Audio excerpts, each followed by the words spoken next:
CIO और managing partner Gurmeet Chadha साहब हमारे साथ कार्यक्रम में हो रहे हैं शामिल। Gurmeet sir, good morning. Sir, कितने दिन बाद मैंने आपको गुड मॉर्निंग बोला, सोचो। सर 10 दिन हुए होंगे अनिल जी। 10 दिन तक कितनी बार सोचा सर को गुड मॉर्निंग बोलूं, हिम्मत नहीं हो पाई, अब जाके हिम्मत हुई गुड मॉर्निंग बोलने की। सर क्या कहेंगे, ट्रम्प साहब को आ गई सद्बुद्धि?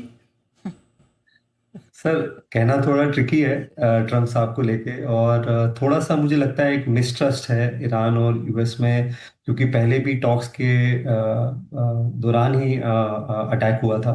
तो इसलिए आई थिंक जो मीडिएटर्स हैं उनका रोल बहुत इंपॉर्टेंट है। आई थिंक जो मार्केट में अलग अलग न्यूज़ है कि जेडी वांस जो वाइस प्रेसिडेंट है वो लीड कर रहे हैं। आई थिंक अनिल जी, इस पे गेस वर्क करना मुश्किल है, बट एक क्लियरली प्रेशर है, इकोनॉमिक वॉरफेयर का प्रेशर आ रहा है यूएस इकोनॉमी पे। हमने देखा पिछले साल लिबरेशन डे पे भी जब टैरिफ अनाउंस हुए थे अप्रैल फर्स्ट वीक में, और बॉन्ड यील्ड 4.5% गई थी 10 ईयर, और 20 और 30 ईयर 5% क्रॉस करी थी। तो एक 90 डे का पॉज आ गया था। अभी भी हमने देखा जैसे ही बॉन्ड यील्ड 4.5 के आसपास गई, हमने देखा उसमें थोड़ा सा नरमी देख के आई, क्योंकि यूएस इकोनॉमी बहुत ज्यादा इंडेप्टेड है, $40 ट्रिलियन डेट पे है। तो वॉर को लंबा सस्टेन करना जो है वो इकोनॉमिक डिजास्टर हो सकता है। तो कहीं ना कहीं आई थिंक वो एक बहुत बड़ा फैक्टर रहा है, और एसिमेट्रिक वॉरफेयर हो गया है, क्योंकि इसका इकोनॉमिक कॉस्ट सबको पड़ रहा है, ग्लोबल प्रेशर है। जो और आपने देखा होगा अलग अलग कंट्रीज के अलग अलग जो स्टेटमेंट आ रही है, एक शायद कंसर्टेड एफर्ट हो रहा है डीएस्केलेशन को लेके। तो मेरा ये मानना है कि प्रोबेबिलिटी अच्छी है, और बाजार को मुझे लगता है निधि थोड़ा बहुत पता होता है। जब चीजें नहीं ठीक थी और तो बाजार गिर रहा था, जबकि कई बार हम वंडर कर रहे थे कि इतना क्यों गिर रहा है। जैसे ही तो कई बार मुझे लगता है प्राइस एक्शन पे फोकस करना चाहिए, बाजार हमेशा यूजुअली सही होता है। तो अगर ऑयल 100 के नीचे रहता है कंटिन्यूसली, थोड़ा बहुत रुपी पे प्रेशर कम होता है। एक हमारा इंटरनल प्रॉब्लम एक अलग है कि एफआईआई हर लेवल पे बेच रहे हैं, वो हम अलग से चर्चा करेंगे। तो मेरा मेरा ये मानना है कि कहीं ना कहीं डीएस्केलेशन होने की प्रोबेबिलिटी बढ़ रही है, और बाजार उस चीज को थोड़ा थोड़ा अलजी देख रहा है। तो ठीक बात है, थोड़ा तनाव कम होने के संकेत और वही बाजार को पसंद आते दिख रहे हैं, और बाजार में भी गिरावट कम होने के, हल्की रिकवरी के संकेत वहीं से मिलते हुए दिख रहे हैं। लेकिन खतरा अभी तक पूरी तरह से टला नहीं, टलेगी भी कैसे जब तक ट्रंप कुर्सी पर बैठे हो। उन पर कोई भरोसा नहीं करता, न हम, न ईरान, न कोई और। अब आइए सर, जैसा आपने कहा भी कि खतरे अभी भी है, क्या कुछ वो बड़े सिग्नल, बड़े संकेत आप लेंगे जिसके बाद आपको लगेगा now all is well? Anil ji, उसके जगह हमारा फोकस होना चाहिए कि बाजार में क्या थोड़ा सा लेना चाहिए, क्योंकि अगर एज एन इन्वेस्टर आपको अपॉर्चुनिटीज देखनी चाहिए। ये चीजें कैस करना लगभग इम्पॉसिबल है। ये हमने कोविड में भी देखा है कि लोअर सर्किट के बाद अगले दिन अपर सर्किट लगा था। 23 और 24 मार्च हमारी बात भी हुई थी इसको लेके। तो इसका पता नहीं है, और बाजार करेक्ट हो सकता है, बिल्कुल हो सकता है, बट क्या ये लंबा चलेगा in terms of market impact, वो मैं थोड़ा सा डाउटफुल। अगर आप देखिए करीबन करीबन 80-85% शेयर 200 डीएमए के नीचे है। हमने ये बात करी थी, लगभग 70-72% शेयर बीएसई 500 में 30% से ज्यादा करेक्ट हो गए हैं। कोविड में फिगर करीबन 84-85% था। तो कहने का मतलब है कि अगर 5-7%, 10% करेक्शन और आता है यहाँ से, तो आपका वैल्यूएशन लगभग कोविड जैसा हो जाएगा। तो वैल्यूएशन के पॉकेट, और बहुत सारे अच्छे क्वालिटी स्टॉक्स 15-16% आरओई वाले 14-15-16 पी पे मिल रहे हैं। तो आप ग्रेजुअली वहां पे एक्यूमुलेशन जो है कर सकते हो। और अली जी देखिए, एफआईआई में भी अगर आप देखिए, बैंकिंग में पैसा आ रहा है। सम्मान कैपिटल को आज अप्रूवल मिला। हमने देखा एक स्पोर्ट्स फ्रेंचाइज को लगभग $2 बिलियन का वैल्यूएशन मिल रहा है, चाहे वो आरसीबी हो चाहे वो आरआर हो। तो इंटरेस्ट है एफपीआई का, जहां पे अपॉर्चुनिटी है। तो मुझे लगता है जो सबसे बड़ा ट्रिगर है वो अर्निंग ग्रोथ है। एक बार जब ये अर्निंग ग्रोथ आएगा, तो होपफुली मुझे लगता है जो सेकेंडरी मार्केट में प्रेशर है एफआईएस का, वो भी थोड़ा सा कम होगा। और थोड़ा सा जो एआई ट्रेड है ये भी थोड़ा सा सॉफ्ट हुआ है, जिसकी वजह से पैसा निकल रहा था। तो मैं अनिल जी बहुत बेरिश नहीं हूँ।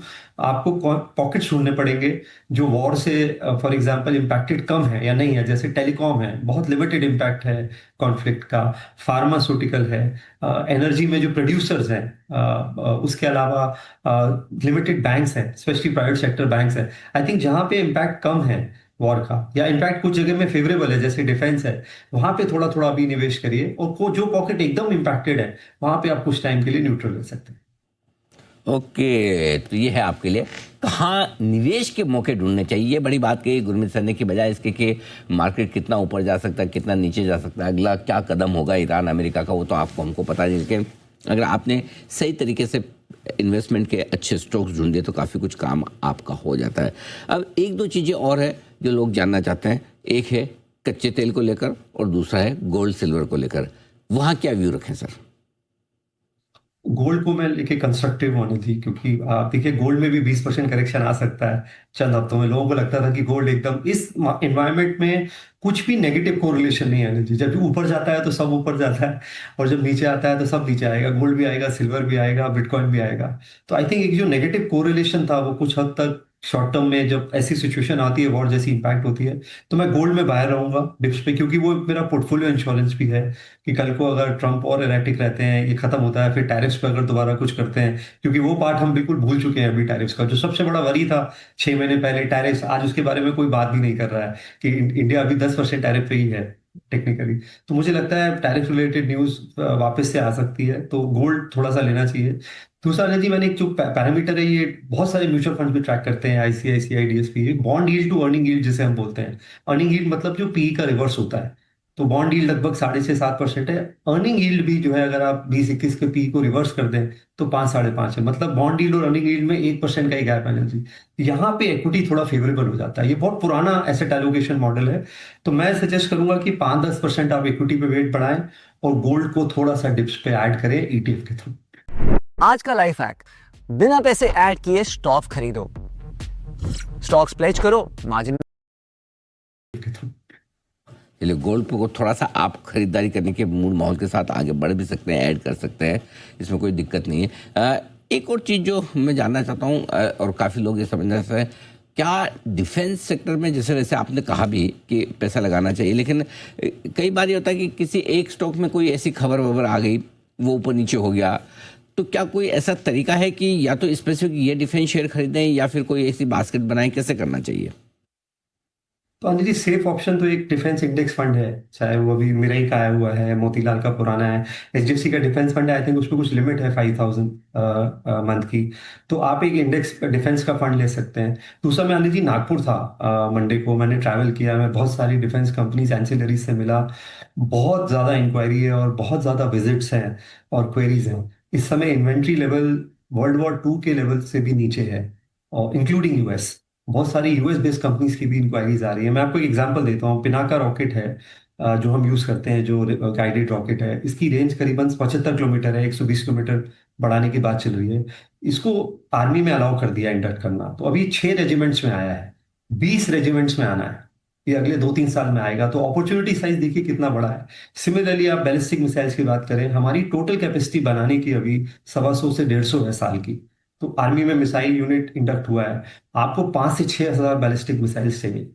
फिर ड्रोन्स है, फिर माइक्रो मिसाइल्स हैं। हमने देखा कि जो स्ट्रैटेजिक एसेट्स हैं, रिफाइनरीज हैं, पीएम ऑफिस है, प्रेसिडेंट पैलेस है, यहाँ पे अटैक्स हुए हैं, एयरपोर्ट्स पे अटैक हुए हैं। यहाँ के लिए आपको एक अलग डिफेंस मैकेनिज्म चाहिए, क्योंकि यहाँ पे लो लाइन जो लॉइटरिंग एम्यूनिशन है उससे अटैक होता है, जो स्पेशली ड्रोन वॉरफेयर है। उसके लिए आपको साइट प्रोटेक्शन करने के लिए एक एंटी ड्रोन सिस्टम और माइक्रो मिसाइल चाहिए। तो अगर आप पूरी वैल्यू चेन मैप करेंगे तो आपको बहुत सारी अपॉर्चुनिटीज दिखेंगी। हमारे पोर्टफोलियो में जैसे हमारे पास सोलार इंडस्ट्रीज है, भारत इलेक्ट्रॉनिक्स है, जेन टेक्नोलॉजी है, डेटा पैटर्न है।